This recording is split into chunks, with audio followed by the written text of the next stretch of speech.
It seems that the majority of the people in the United States think that Russia is what the Soviet Union was. I would say Russia is a police state, but it's an entirely different police state than the United States police state is. The violence is what is now commonly called protests. The United States got caught with their pants down. They went like, oh my God, where did that come from?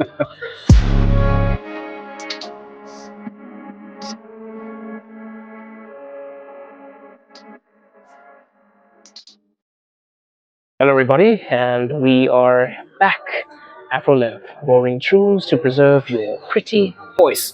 And today we have a new guest. Would you please introduce yourself? My name is Mark. I'm from Flagstaff, Arizona. My travels here, I've decided to do 3 months in the United States and 3 months in Russia. Pretty much a globetrotter. Yes. So you're in and out. Right. Okay. And what do you do now? What is your occupation? I'm retired. I'm a military nurse, or I was an ex-military nurse in trauma. Served at Desert Storm, Desert Shield from 89 to 94. Then I went into civilian practice and traveled the United States, different hospitals. And how was your experience in the military? It's so that was back in 89, so a few years ago. I think I was 27 back then. I'm 65 now, so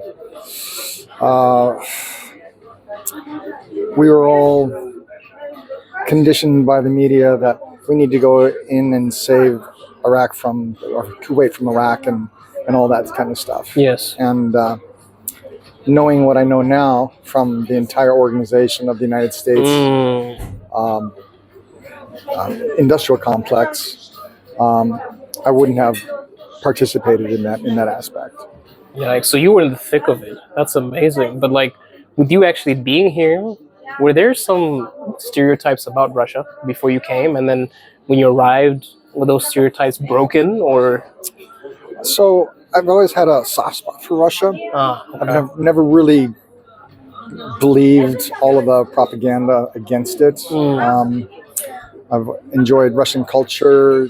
All of the Russians that I've met in the United States prior to all of this stuff going on were always very nice. They definitely have their own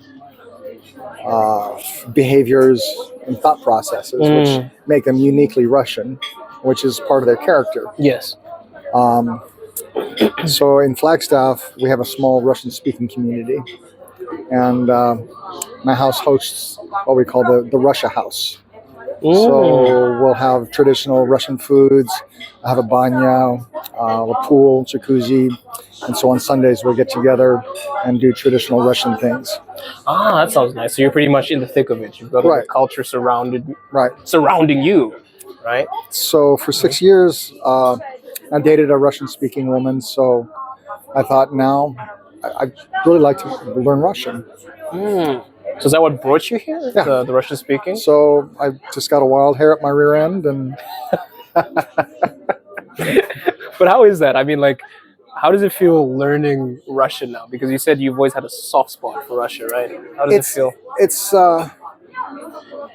enjoyable. It's a journey. And it's not something that everybody can take. Of course. Yeah. And being retired and being relatively well off, I have the affordability to take my time, not be pushed, not be worried about time constraints. I got a 3-year multi-entry visa. That's really convenient. Yeah.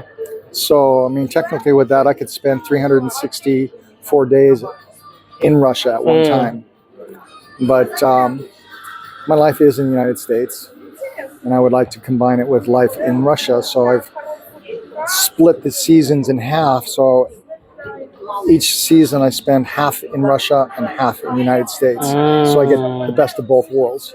I mean, that's amazing. You get both perspectives. But with you country hopping, basically, you go from one country to the next country. How does your family feel? Are they supportive, or do you have friends that are just like, oh, what are you doing? Or well, my sister is the only family that I have left. So she supports me in the aspect of, please, Mark, be safe. Don't say anything that'll get you arrested. I also got this warning as well. So, yeah. So, yeah, she I love her to death, and we have some very interesting political conversations because I'm very right, and she's so far left, she's almost right. I mean, yeah, I also have a problem with a lot of my friends that think the complete opposite. But of course, yeah, you have the opportunity to see things for yourself. But she's still sort of supportive, right? She doesn't. Yeah, she says just be careful in what you do. I see. And based on you living in the States, I mean, being from the States, I Yeah. mean, I think it's running through your blood. I mean, you were in the army. Yeah, yeah. What stereotypes did you hear about Russia before coming here? Well, it seems that the majority of the people in the United States think that Russia is what the Soviet Union was. Yeah. So they're thinking pre-91. So Stalin,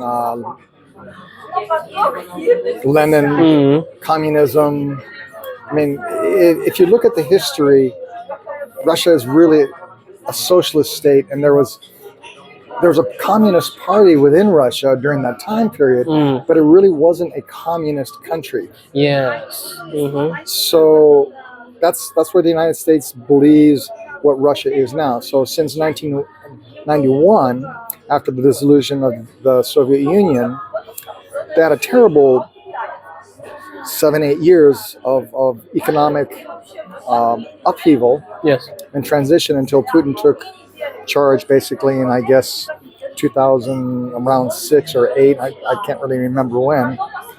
And I think from that time to now, he has pulled Russia from the Soviet era into the modern era, economically, militarily, and socially. And that's the part that most Americans don't understand. Exactly. Yes. I mean, they think that, oh, we still have the bread lines around the block. We don't have food on the cupboards. We don't have a lot of different things that we take for granted in the United States. Yes. I see. I see. Now, I would say that in Moscow, that's not the issue. I've had an opportunity now also to live in Zelenograd, which is about 2.5 hours out by train. They still have a very good infrastructure for transportation and everything else, but everything else is much scaled down. So more country feel. I think Zelenograd only has like 16,000 people. Oh, that's not too many. No. So it's a small town, but even then, you still have everything that you need. So as an American, we've been spoiled with having everything more than what we need. I see. So it's like excess. Excess, yeah. Okay. And so we get spoiled. So now when we go to a place, it's like going to a third world country, and you're going like, what kind of life is this? Russians get back to basics, and they live a good, healthy life. If you want a more upscale life, then you go to a bigger city. Of course. If you want a more laid-back life, then you go to a more rural area. And the spread between the two is what you want to make of it. Yeah, that's true, because I feel like every single country, of course, has its places that are upscale, and then the places that are not exactly, up to scratch, or some people might classify as not up to scratch. So it's good that you also have that opportunity to move around and see things for yourself. And you are basically here and there, and you're in the thick of it. Not in the thick of it, but you hear both sides of the story, right? How did you feel about the news covering the special military operation? When you look at it, do you say, well, American media specifically, do you think they're fair, or do you think they're trying to push a certain agenda? Absolutely not fair. You actually have to dig into the whole circumstances going back to 2008 when Victoria Nuland entered the picture of the governmental interference. I mean, they've spent billions of dollars in what I call upheaval money. The Maidan, yeah? Right. Yes. what people don't realize in 2014, they say that Russia invaded Crimea and took it over. What people don't know is that the day before that happened, there was information about since Crimea was a part of Ukraine at that point, that they wanted to have NATO come in and put a major NATO base in Sevastopol. Yes, that's a lot of people don't actually know that. No. My wife also told me this. Yeah. It was news to me. Yeah. So day before those plans, then Putin said, over my dead body, and so they went in and took it back because when I think it's Khrushchev and then Brezhnev for the transfer of power. If it's Khrushchev, like I said, I get confused between the two. Was a Ukrainian, and so he had an affinity towards Ukraine. And the reason why Crimea was given to Ukraine was in that time period there was no concept that Ukraine would never be a part of the Soviet Union. And so the agreement was, okay, for economic purposes, we will let you have Crimea, but we have a strategic access to Sevastopol, which will never cease. So when the upheaval started in 2014, and they were going to lose Crimea, they were going to lose Sevastopol, Putin had no choice but to go in and protect that strategic port. And then also the day after that is when the Azov battalions and the what I call the hooligan PMCs of Ukraine started bombing Donbass. And since then, they've had over 20,000 civilians killed up until the SMO started. Yeah, I think that's the side that people don't hear because there are all these little, not little, actually pretty gaping holes that are not inserted into the news just to guide people in a certain direction. And I think it's pretty nice that actually you have a chance to sort of see things from a perspective which is like you're half-half. You've got your travels back and forth and you kind of see things for yourself. In the future, do you see yourself settling down here, or is it just the type of thing that you see yourself consistently coming in and out? I have 3 years to figure that out. It's a lot of time. I mean, I'm saving up money to buy an apartment. So that's plan A/B. And we'll see what the world events bring between now and in 3 years. I'm in a unique position that, so most people come here especially for the family values visa. Yes. Since my 3-year visa was before September 1st, my visa will qualify me for that if I want to. The advantage, the special values is that they remove the requirement for you to have a language test and a civics test for your initial visa. Then you have 3 years to pass those tests to get your permanent residency. As a pensioner, I'm not required to take either of those tests, period. Yeah. So I could today go for my family values temporary permit, and in 90 days or whatever the waiting period is, get my permanent. But that actually limits me because then I have to spend absolutely 6 months in Russia. Yes. So with the 3-year multi-entry visa, I can spend as much time or as little time in both countries. Yeah, so you're spoiled for choice. You basically have all the options at your disposal. Right. So yeah, that actually does make sense.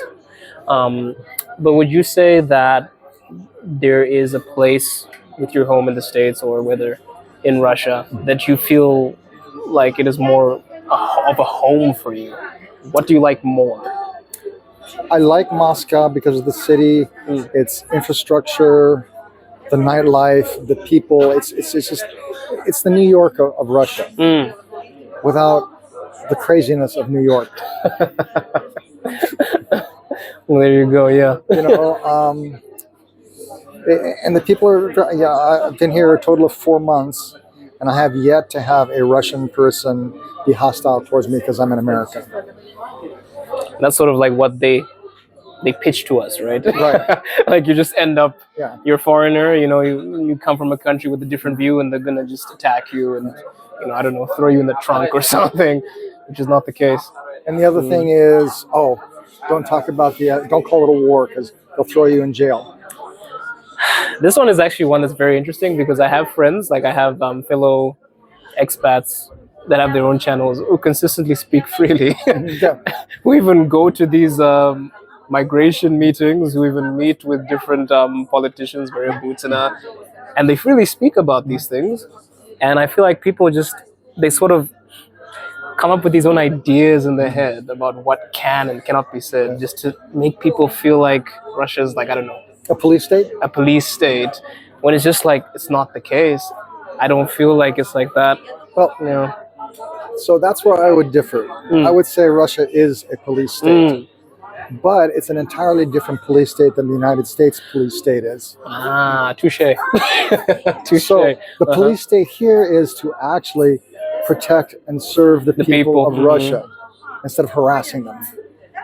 So for instance, I was in the metro one night, and there was this man and woman. I mean, they were just getting it on, yelling at each other, just screaming at each other. And there was an officer about 10 yards away, and he just sitting there watching them. It went on for about 5 minutes, and then they said they're sharpening shots, and they walked away, and the cop went about his business. He just made sure that it didn't go to blows. Yeah. Whereas in the United States, the cop would have been in their face, and somebody would have gone in jail for disturbing the peace or threatening behavior or whatever. The police presence is pronounced, and you have, I guess, you have different kinds of constabularies. You've got the police, and you've got the guard, you've got 2 or 3 different kinds of security. And then individual stores have their own security. Yeah. So people say, well, there's no crime. I say, well, duh. Because it's super secure. Yeah.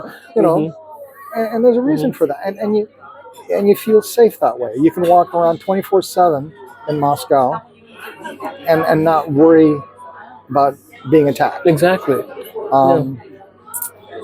So yeah, if that's the kind of police state, I don't mind that. I feel secure. I feel safe. And then I tell my friends, you can talk about anything you want, but you have to do it in a respectful manner. Exactly. You don't shout on the corner dissent and disruption, because that's, you know, the United States says, well, that's free speech. To me, that's incitement to violence. Exactly. Yes. It's aggressive. Yeah. Yeah. So if you have civil discourse you can disagree. Yeah, of course. There's lots of stuff to disagree with. But if you do it in a polite and respectful way, then drive on. Yeah, because I believe there's even a law that states, as long as you aren't putting other people in harm's way, or you're not inciting a riot, you're not committing You're not a crime. shouting fire. You know, exactly. Because it's like, I feel like people mistaken what free speech is. Right. Because of course, free speech is sort of having your own idea and your own values. You say what's on your mind, but there's a difference between speaking freely and violence. Right. And the violence is what is now commonly called protests. Exactly. And, you know, the United States is unique in that we have the right to peaceably assemble and protest. Yes. That I don't think really exists in Russia. But there's a reason for that. It's a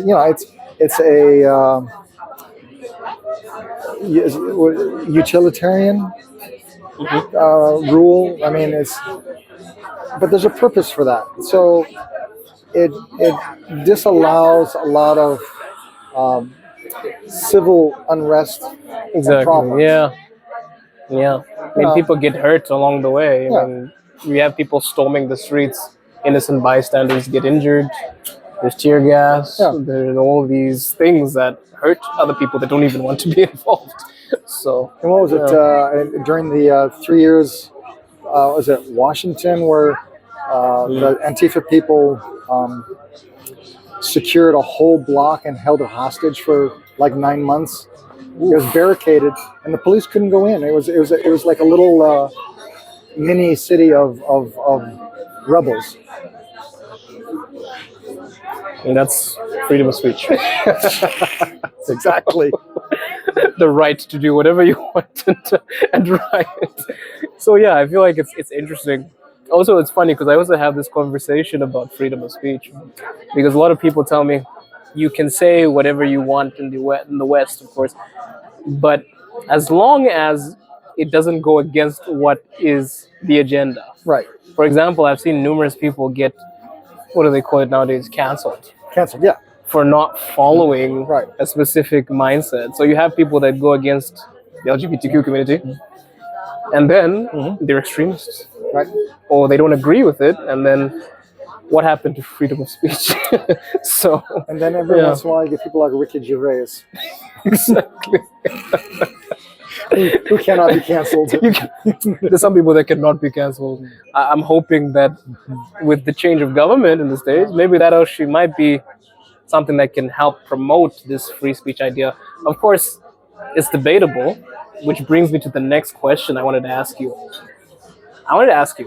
With Trump coming into office, do you think the States is going to change? Or do you see it remaining the same? Or what's your take? It's going to change 180 degrees and still stay the same.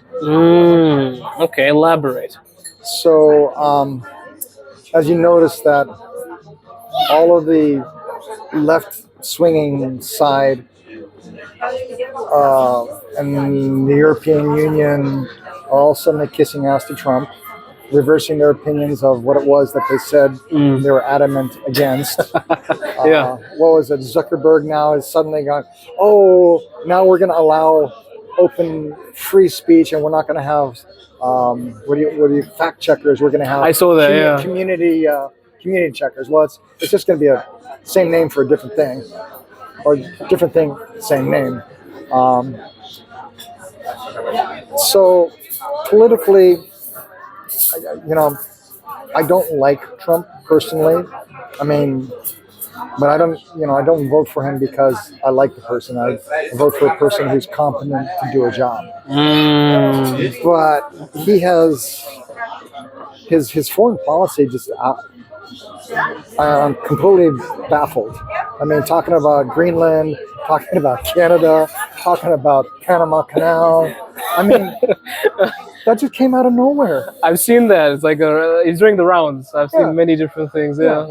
So what I'm thinking is, okay, the peace process in Ukraine is just going to be a nightmare. So Putin has absolute things that he needs to have done to ensure the sovereignty of Russia. And one of the three of those, I think primary is that one, Ukraine will never become a part of NATO. Two, that Ukraine will be an absolute neutral country.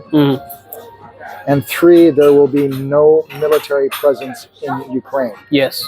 So you can't have NATO peacekeeping troops, because all that's going to do is allow the EU to rearm and train more people. Those are the three basic things. And I think what needs to be done is all the territory from Kiev down to Odessa east becomes Russia, period. And everything west becomes Ukraine proper. The problem with that is that the entire breadbasket, mineral rights, and other resources are all in eastern Ukraine, and that's why the West wants eastern Ukraine. It's hard to just let that go. Right. They're going to fight tooth and nail. Exactly. Zelensky has even said, even if we do have he doesn't call it a peace process, he calls it a ceasefire, we will continue to have terrorist attacks on the eastern Ukraine. He said that just outright. Until we get, through whatever means, all of Ukraine back. And that's just not going to happen. No. It's not. So if Putin knows that, then I can't see him compromising in any way other than what I would consider, unconditional surrender. Yeah, yeah.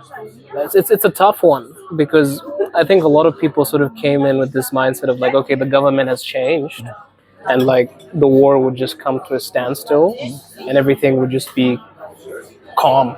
You know, every single thing with Israel, with everything would just shut down.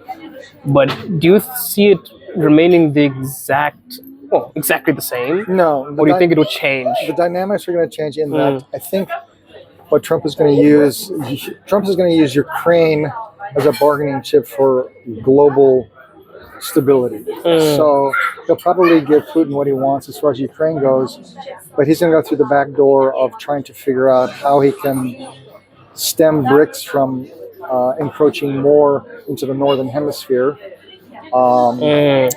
Try and get some maneuvering from the Eurasia connections now with, I guess, Russia's gone into Vietnam and started some military agreements with them. Yes, I saw that as well, yeah. And now that Russia and Iran have secured a military agreement, that's going to be a major problem in the Middle East, because if they become part of the CSTO, which is the NATO equivalent for Russia, Yeah. then if they attack Iran, then basically we're at war. Just repeats the process all over again, yeah. So Iran is going to be a hotbed with, especially, and then with Turkey going into now do what the EU is saying that Russia wants to do, is to reclaim its own old empire. Well, Turkey wants the old Ottoman Empire and wants Syria and everything else. So you've got 3 or 4 dynamics going on at one time. Yeah, it's a mess. It's just not like as easy as change the government and then everything is just back to normal. Right. Well, it was never normal. No. It wasn't. But so now you have Turkey vying for Syria. You've got Israel vying for Syria. it's a mess. It's a mess.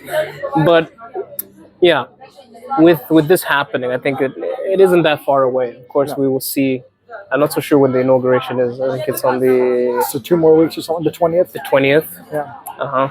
You said that you're not exactly a fan of Trump, but are you happy that he was chosen rather than Kamala Harris? It was like, yeah, no, I mean, it basically is choosing the lesser of 2 evils. Okay. Yeah. I mean, and what people don't realize, that Trump says a lot of things. He is a master strategist of manipulating the press. He really understands how social media works too. I've seen he knows how to manipulate people. He knows what to say to ruffle feathers and to make them go bonkers. And what amazes me is that the press doesn't realize that they're being trolled. Yes, or led astray, or true. He's a master troller of the press. Exactly, yeah. Now, Putin is a master strategist of war because he has absolute patience. He's very patient, yes. Instead of knee-jerk reflex, oh, you bomb this, okay, now we go bomb that. He thinks 3 moves ahead on the chessboard. Exactly, yeah. And he doesn't show exactly what the military complexity and prowess of what Russia really is. He showed just a tease with the Orezhnik, but that's not the only one that he's got. And the West is trying to predict, well, they're not really in production. That was a one-off. Well, so the military-industrial complex of the United States, their money is in that they want to reinvent the wheel every time they want a new weapon system, which costs billions of dollars. Russia is a lot smarter than that. They take old technology and modify it to accept new technology. So they have base platforms that can be used for future weaponry. So the missile systems that they've got here are based on old platforms with new technology. So it doesn't cost them the billions of dollars to reinvent a system. So they can have automatic production. That was what their savior in World War II was. The T-72 tank was just a basic model that they could crank out. and it was very effective. So a lot of their artillery systems were the same way. So when Syria started becoming a problem, and the new jets came out and other electronic things, the United States got caught with their pants down. They went like, "Oh my God, where did that come from?" And I did not predict that. No, and I think the same thing is going to happen with Ukraine. Is that it has advanced AI technology, electronic warfare systems, drone war. I mean, it's progressing like the iPhone is and computers over the last 5 years, where we're compressing 10 years into months. Yes. So that's where the new battlefield is going to be. Let's see. I have 3 more questions. Sure. One of them is the Oreshnik, right? The nut, I guess. The nut. The nut. The hazelnut. The hazelnut. Yeah. When that happened, as somebody that was a part of the military, what was the first thing that popped into your mind when you saw that happen? Like, I wouldn't want to be there. So basically, hyperkinetic energy, you don't need a big explosive to make a big hole. Yes. Because you have the velocity that takes care of that. So you add some TNT and some other ordnance to it. You have a horrendous explosive event. So they pulverized concrete with empty shells, basically. So, and that was just a tease. That was just like, this is what we've got. And I like Putin's challenge to Zelensky. It says, okay, you pick any city you want, and we'll bomb it. And if you can stop it, then we'll concede. It's a game of cat and mouse. Basically, yeah. Yeah. Also, I heard that that did not have a nuclear shell, so that, and it was still. I heard you cannot intercept it. You can't. It looked like a flash of light. Like it just. So well, okay. So you have it's not an ICBM. I think it's an RICM or something like that. So you have the container, and then you have like 6 submunitions which separate, and within that you have another 6. So with one rocket you have like 24 detonating projectiles over a period. So what does it separate? Yeah, it separates. My lord! And that was not nuclear. That was just that's just all conventional. So what? So it has the damaging effect of a nuclear explosion without the radioactivity. So if you added that nuclear element, that could wipe out a complete city. Oh, yes? Easily. What scale is that? Like, what example of a city could you compare? Depends on how much of a payload you have. That's just pretty extreme, because you said that without that element of the nuclear, I don't even know what you would call it. I'm not a specialist, but I guess that nuclear shell, right? It still has such an impact compared to some of the nuclear that people have. So it's the equivalent destructive power without nuclear. That's insane. That is really insane. And it's very precise. So basically, you can surgically strike an area and not. So you want to destroy a base. Yeah. So which is maybe 30 kilometers or whatever. So you drop 1 or 2 Oreshniks in the area, and it just decimates that one area. You don't have a nuclear plume and blast that covers 16 kilometers in all directions. So it's a precision strike. Yes. So with that missile, then Russia could ostensibly hit every military installation in the EU and not affect any of the civilian infrastructure. That is just surgical. Yeah. I think that's the exact word. Yeah. And very specific. Yeah. That's insane. So yes, that's actually something which we will talk about more on the channel. I'm really intrigued because I don't know what happens behind the scenes. Well, that was one of the reasons. I think it was in '91. The intermediate interballistic missiles. That was why they made that treaty. So the countries in the EU and Russia wouldn't have that capability to strike within each of the countries. Yes. And then I don't know which president took us out of it. It might have been Bush. I don't know. And so since then, Russia really hasn't developed those missiles, but now they are because of necessity. Yes. Yes, I see. Moving on to a lighter topic, I noticed this amazing badge on your jacket. Yes. Walk me through it because I know a little bit about what is it, the wolves? Yes, the Night Wolves. So the Night Wolves is the is the 1%er motorcycle club. The equivalent to the United States would be like the Hells Angels. They're the top dog in Russia. There are other motorcycle clubs, but they're the primary. And then they have an auxiliary which supports the Night Wolves, which is called Russian motorcyclists. And those are for the people that can't be in as a member of the Night Wolves, but they're recognized as brothers of the Night Wolves. I see. I see. All right. And can any foreigner just join, or is it complicated? Well, it's not really complicated, but you have to have an association.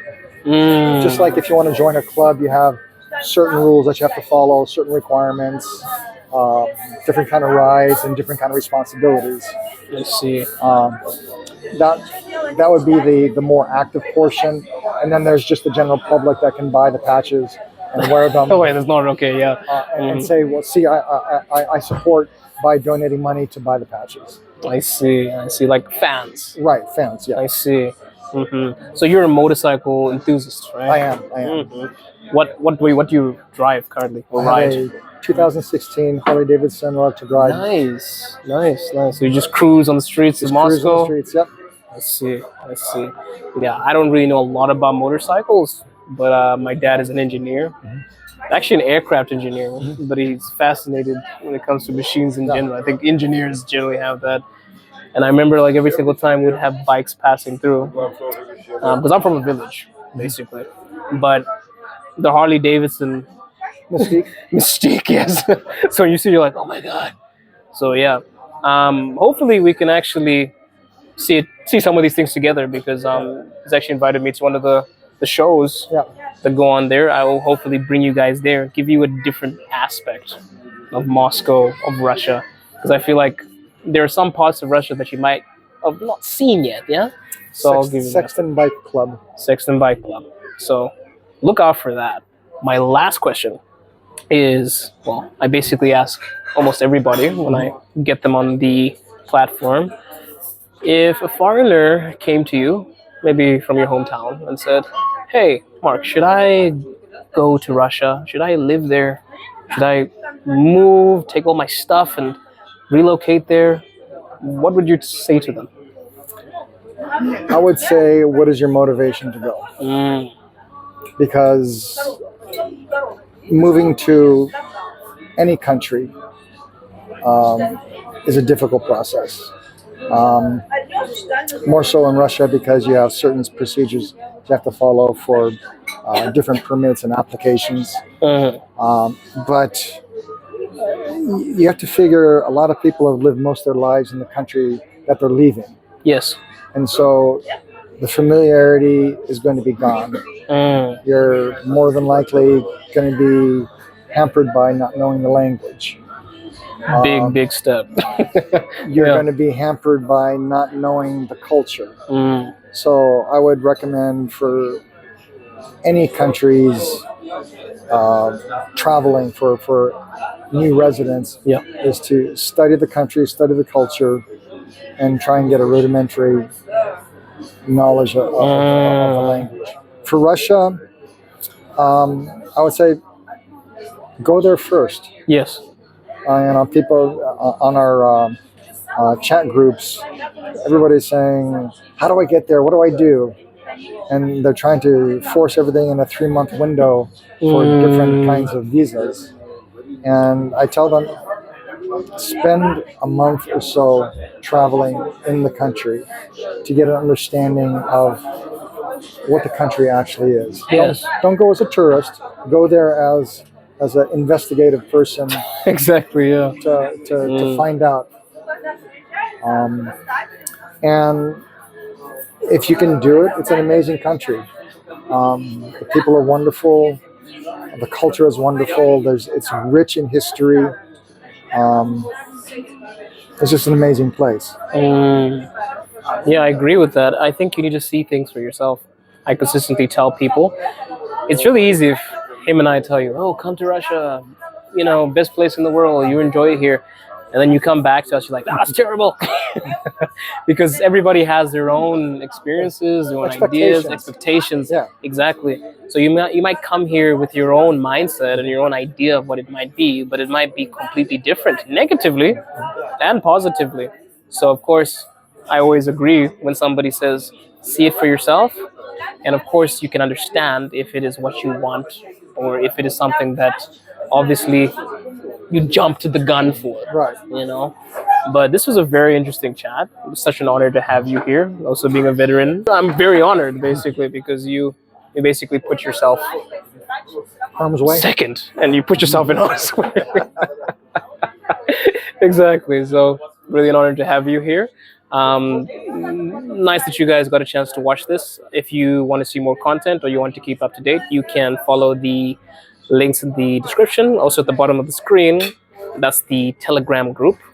As always, it is so nice to have you guys watching this. And as always, we are roaring truths to preserve your pretty voice.